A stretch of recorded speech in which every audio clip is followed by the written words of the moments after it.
Você já parou para pensar nas incríveis curiosidades da natureza?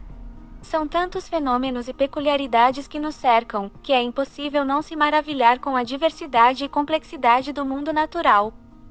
Por exemplo, você sabia que existem plantas que podem se mover?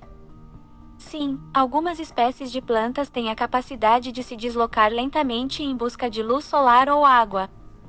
E o que dizer dos animais que mudam de cor para se camuflar no ambiente? É fascinante como esses seres vivos conseguem se adaptar e se proteger dos predadores através da mudança de tonalidade da pele ou das penas. E não podemos esquecer das incríveis migrações de pássaros, que percorrem milhares de quilômetros em busca de melhores condições de vida. Além disso, a natureza nos presenteia com paisagens deslumbrantes, como montanhas imponentes, florestas exuberantes e praias paradisíacas.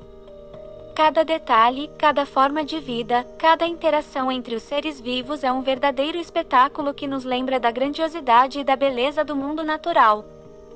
Diante de tantas curiosidades e maravilhas, é impossível não se sentir grato por fazer parte desse incrível ecossistema. Vamos valorizar e proteger a natureza, pois ela é fonte de vida e inspiração para todos nós.